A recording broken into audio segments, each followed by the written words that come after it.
Hello students, मैं विशाल गुप्ता आपका teacher. इस वीडियो में मैं आपको सीए सीपीटी कोर्स का जो सब्जेक्ट है principles and practice of accounting, उसका चैप्टर नंबर जो 9 है अकाउंट्स ऑफ एनपीओ, उसको आगे कंटिन्यू कराने जा रहा हूँ। स्टूडेंट्स, ये मेरे इस टॉपिक की मतलब इस सब्जेक्ट की 3rd वीडियो है। ठीक है जी, तो हम स्टार्ट करते हैं इसके अगले टॉपिक को, इस चैप्टर के accounting treatment of important items of income and expenditure account. Income and expenditure account से रिलेटेड वो कौन कौन सी आइटम है जिनका ट्रीटमेंट हमें करना पड़ता है इसमें अकाउंट में, ताकि वो उसको या तो हमें रेवेन्यू में डालना पड़े इनकम एंड एक्सपेंडिचर के फॉर्म में, या उसको कैपिटलाइज करना पड़े बैलेंस शीट में जाके। तो इस यहाँ से हमें आइटम देख के पता चल जाएगा कि वो हमें यहाँ पे इनकम एंड एक्सपेंडिचर में ट्रीट करनी है, बैलेंस शीट में आगे कंटिन्यू लेके करनी है। तो पहली आइटम है entrance fees and admission fees, या और दोनों में से कोई भी हो सकती है। It is the amount paid by a person at the time of becoming a member of NPO. Entrance fees and admission fees is a revenue receipt, ये एक रेवेन्यू रिसीट होती है। ठीक है जी। इनकम एंड एक्सपेंडिचर अकाउंट क्या होता है, उसमें ये क्रेडिट साइड में आती है, क्योंकि रिसीट है, रेवेन्यू रिसीट है, तो वो इनकम एंड एक्सपेंडिचर की क्रेडिट साइड में ही आएगी। ठीक है जी। चलिए, सेकंड है life membership fees. So life membership fees नाम से ही क्लियर हो रहा है कि ये एक कैपिटल रिसीट है। ये कौन सी रिसीट है? कैपिटल रिसीट है। And is added to capital fund, और ये किस में ऐड होगी? कैपिटल फंड में ऐड होगी। It is not an income, ये इनकम नहीं है, because a life member pays membership fees once, क्योंकि जो लाइफ मेंबर बना है वो मेंबरशिप फीस एक बार ही देगा। And avails services for his life, और सारे अपनी लाइफ के लिए सर्विसेज अवेल करता रहेगा उस सोसाइटी या उस इंस्टीट्यूशंस की, चाहे वो एनपीओ ही क्यों ना है। ठीक है जी। तो कैपिटल फंड में हम बैलेंस शीट में लाइबिलिटीज के अंडर इसको ऐड कर देंगे। ठीक है जी। चलिए, अब अगला पॉइंट डिस्कस करते हैं, special activity receipts. Special activity receipts कौन सी होती हैं? Means contribution received for special occasions. Special occasions कौन से हैं? जैसे contribution received for annual dinner, कोई साल में एक एनुअल डिनर करना है, उसके लिए जो स्पेशल कॉन्ट्रीब्यूशन इकट्ठा किया जाएगा। Sum contributions are credited to a separate account, एक सेपरेट अकाउंट में क्रेडिट कर दिए जाएंगे। And expenses against these receipts are debited to it, और एक्सपेंसेस इसमें डेबिट कर दिए जाएंगे। In case the events it is held in the next financial year, और यदि किसी केस में इवेंट वो अगले साल होनी है, तो subscription received is shown in the liability side of the balance sheet. जब तक वो इवेंट हो नहीं जाती तब तक हम उस अमाउंट को, जो कि सब्सक्रिप्शन स्पेशल सब्सक्रिप्शन के रूप में हमें मिला है, वो लाइबिलिटी साइड में हम दिखा देंगे। If expenses have been incurred during the year, अगर साल के बीच में ही एक्सपेंसेस भी हमने कर दिए हैं, it is shown as advance, ये एडवांस के रूप में शो किए जाएंगे asset side of the balance sheet. Okay, the balance if any after the event is held is transfer to the income and expenditure account, और जो balance है उस इवेंट के हो जाने के बाद, चाहे वो एक्सपेंस के फॉर्म में है या सरप्लस के फॉर्म में कुछ पैसा यदि बच गया, तो इनकम एंड एक्सपेंडिचर में हम तो उसको ट्रीट कर देंगे। ठीक है जी। तो बैलेंस शीट सरप्लस ही बचेगा ना उसमें से, क्योंकि अगर एक्सपेंस हो गया तो एक्सेस एक्सपेंस हो गया, तो वो भी इनकम एंड एक्सपेंडिचर में हमें एक्स्ट्रा दिखाना पड़ता है। ओके, उसके बाद है डोनेशन। सो डोनेशन क्या है?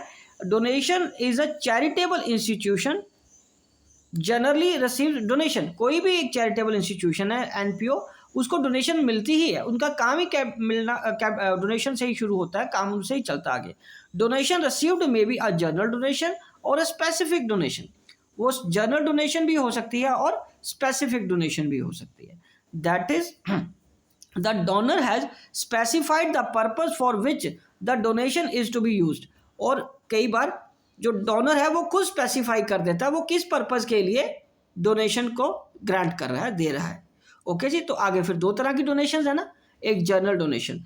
General donation is the donation in which the donor does not specify, वो कोई पर्पज स्पेसिफाई नहीं कर रहा, for which it is to be use, कि वो पैसा कहाँ पे इस्तेमाल किया जाएगा। फिर वो इंस्टीट्यूशन, उस चैरिटेबल इंस्टीट्यूशन की मर्जी है कि जहाँ पे उनको लगेगा वहाँ वो पैसा स्पेंड कर सकते हैं। It means that donations can be use for any objects of the NPO. The amount of general donation therefore is transfer to the credit of income and expenditure account. इस केस में वो donation जो मिली है वो credit side में आएगी income and expenditure account के, ठीक है जी। और यदि वो स्पेसिफिक है, इन case the donor specifies a purpose for which the donation can be used, it is a specific donation. The amount received as a specific donation can be used for the purposes for which it is received. As a result, it is a capital receipt. इसलिए वो क्या हो जाएगा, वो capital receipt. और balance sheet में liabilities को वो किस पे दिखाना पड़ेगा, स्पेसिफिक डोनेशन, ओके। और उसके बाद है फिफ्थ लिगेसी। लिगेसी क्या होती है, it is the amount received as donation. ये एक वो अमाउंट है जो डोनेशन के फॉर्म में मिला है एनपीओ को under the will of A diseased person, जो कि कोई एक मृतक व्यक्ति, जो एक व्यक्ति मर चुका है, अपनी विल में लिख के गया हुआ है। द डोनर मे और मे नॉट स्पेसिफाई कंडीशन, वो स्पेसिफाई कर सकता है या उसने कंडीशन स्पेसिफाई नहीं की होगी, उसको यूज किस तरीके से किया जाए। In case no condition is specified, it is treated as general donation, and if a condition is specified, it is a specific donation. यदि वो जनरल डोनेशन है लेगेसी, तब वो इनकम एंड एक्सपेंडिचर में क्रेडिट साइड में as an income के form में आ जाएगी। और यदि वो स्पेसिफिक है तो क्वाइट ऑब्वियस वो स्पेसिफिक लेगेसी फंड के फॉर्म में बैलेंस शीट में लायबिलिटी साइड में दिखा देंगे हम, राइट जी, ओके। तो अब नेक्स्ट पॉइंट है इसका ग्रांट्स। सो ग्रांट्स क्या है, grants include government grants received for a specific purpose is a capital receipt। मैं दोबारा रिपीट कर रहा हूँ, फॉर ए स्पेसिफिक पर्पज, ठीक है, तो वो फिर वो कैपिटल रिसीट है and is shown in the balance sheet. If the grant is not for specific purpose, it is revenue receipt, and if it is shown on the credit to income and expenditure account. यदि वो specific purpose के लिए तो liability side में दिखा दो, और अगर जनरल पर्पज के लिए तो इनकम एंड एक्सपेंडिचर अकाउंट में दिखा दो। ये सिंपल है, पिछले 2-3 इसी तरीके के थे सारी आइटम्स, चाहे वो डोनेशन थी, चाहे वो ग्रांट है, चाहे वो लेगेसी है। Next, sale of used sports material. So stock of sports material is shown in the asset side of the balance sheet. ये किस में दिखाया जाएगा, asset side of the balance sheet में। So sports material consumed during the year is debited to income and expenditure account. वो किस में debit किया जाएगा, इनकम एंड एक्सपेंडिचर अकाउंट में, and the balance amount is carry forward in the balance sheet. और balance किस में carry forward किया जाएगा, बैलेंस शीट में, ठीक है बेटे, समझ लग गया कि सेल कर देना है हमें, जो सेल हो गया, कंज्यूम हो गया ड्यूरिंग द ईयर, वो तो डेबिट कर देंगे इनकम एंड एक्सपेंडिचर में, और उसके बाद जो बैलेंस बचा है वो बैलेंस शीट में आगे कैरी फॉरवर्ड कर देंगे, ठीक है, ओके जी। हाँ, मतलब sale of used sports material, stock जो है वो किस में दिखाया जाता है, बैलेंस शीट में। स्टॉक किस में दिखाया जाता है, बैलेंस शीट में, और जो कंज्यूम्ड हो गया वो किस में दिखाया जाएगा, इनकम एंड एक्सपेंडिचर में, और जो बच गया वो किस में दिखाया जाएगा, बैलेंस शीट में। और जो सेल हुआ है ना, जो सेल हुआ है उसका जो प्रॉफिट या लॉस आया है वो इनकम एंड एक्सपेंडिचर अकाउंट में दिखाया जाएगा, इनकम एंड एक्सपेंडिचर अकाउंट में दिखाया जाएगा। इसको मैं एक बार आपको दोबारा क्लियर कर देता हूं। ये देखिए, इसमें जैसे आपके पास स्टॉक है एसेट साइड में, ये एसेट साइड में दिखाया जाएगा, ठीक है जी। Stock of sports material, sports material, ठीक है जी। इसमें हम क्या करेंगे, एडिशन आ जाएगा, ठीक है जी, लेस कंज्यूम्ड आ जाएगा, लेस सोल्ड पार्ट आ जाएगा, लेस डेप्रिसिएशन आ जाएगा, तो ये बैलेंसिंग फिगर बैलेंस शीट में आ जाएगी इसके, ये सारा कुछ माइनस करने के बाद, ठीक है जी। और इनकम एंड एक्सपेंडिचर अकाउंट में क्या आएगा, इनकम एंड एक्सपेंडिचर अकाउंट में अगर उसका बेचने पे फायदा हुआ है तो बाय प्रॉफिट ऑन या gain on sale of sports material इधर दिखा देंगे, और to loss on sale of sports material यहां दिखा देंगे, ओके जी। चलिए ठीक है, तो अब हम आगे बात करेंगे पॉइंट नंबर 8 की, सेल ऑफ ओल्ड एसेट्स। जो पुरानी एसेट्स पड़ी हैं चैरिटेबल इंस्टीट्यूशंस में या एनपीओज में, उसका क्या करेंगे। Sale of asset may result in gain if sale value is more than the book value और loss if sale value is less than the book value, और neither profit and loss if the sale value is equal to the book value. तो उसका treatment भी ऐसे ही करेंगे। जैसे मान लीजिए ना कि अगर वो sale value is equal to book value है तो उसको तो सीधा फ्लैट एसेट साइड में से माइनस कर देंगे। अगर sale value is more than book value तो इसमें क्या आ जाएगा, आपका प्रॉफिट आ जाएगा, तो वो इनकम एंड एक्सपेंडिचर की क्रेडिट साइड में शो कर देंगे। और अगर sale value is less than book value तो वो क्या आ जाएगा, loss, income and expenditure account में डेबिट कर देंगे। ठीक है जी, okay. So book value of an asset as on the date of sale is determined after charging depreciation up to the date of sale. और बुक वैल्यू में से हमें उसकी वो उस डेट तक की डेप्रिसिएशन माइनस करनी पड़ेगी।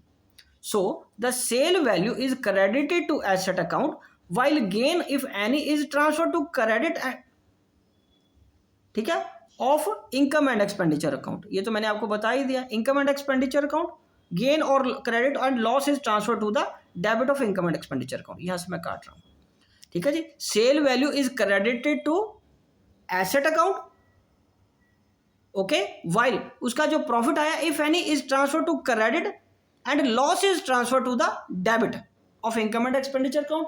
यही तो मैंने आपको यहां लिख के दिया, अंडरस्टूड, ठीक है जी। चलिए अब हम आगे बात करते हैं नेक्स्ट पॉइंट की,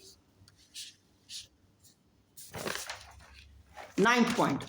सो 9th पॉइंट क्या है, सेल ऑफ ओल्ड न्यूज़पेपर का क्या करेंगे। So amount paid for newspapers, magazines, periodicals etcetera is debited to the income and expenditure account. ये जो मंथली हम खर्चे करते रहते हैं अखबार का, मैगजीन्स का, पीरियोडिकल्स का, जो मंथली बेसिस पे या क्वार्टरली बेसिस पे आती हैं, वो तो हम खर्चे के रूप में इनकम एंड एक्सपेंडिचर अकाउंट में डेबिट दिखाते रहेंगे, it being a revenue expenses. This amount realized from the sale of old newspaper, रद्दी बेच के जो पैसा आया वो हम इनकम एंड एक्सपेंडिचर अकाउंट को क्रेडिट कर देंगे, ठीक है जी। उसके बाद है 10 subscription. So it is the amount paid by the members periodically so that their membership remains alive, so that उनकी membership क्या रहेगी, alive. So it is a source of income of not for profit organization, ठीक है जी। ये क्या रहेगा, इनकी source of income रहेगी not for profit organization की subscription। तो subscription received whether it is for current, previous or next year is shown on the debit side of the receipt and payment account, ठीक है। So subscription received whether it is current, previous, और वो receipt and payment के किस में आएगी, debit में आती है, और इनकम एंड एक्सपेंडिचर में किस में आएगी, क्रेडिट साइड में। And credit side of income and expenditure account में पूरा इस तरीके से टेबल बन के आएगा। सब्सक्रिप्शन जितना आपको मिला है ये तो इनकम एंड एक्सपेंडिचर अकाउंट में आएगा from receipt and payment account, और इसमें ऐड क्या करेंगे, करंट ईयर की, और रिसीव क्या करेंगे, ऐड क्या करेंगे, received in advance previous year की, और लेस क्या कर देंगे इसमें, आउटस्टैंडिंग प्रीवियस ईयर की, और लेस क्या करेंगे, received in advance current year की, और ये final figure subscription to be shown in income and expenditure account में आ जाएगा, ठीक है स्टूडेंट्स। तो इसी के साथ मैं ये वीडियो कंक्लूड करता हूँ। आप एक बार इसको अच्छी तरह रिवाइज करके अपने नोट्स बना लीजिए, ठीक है। तो बाकी पोर्शन हम इसका नेक्स्ट वीडियो में कंटिन्यू करेंगे। ओके जी, डन।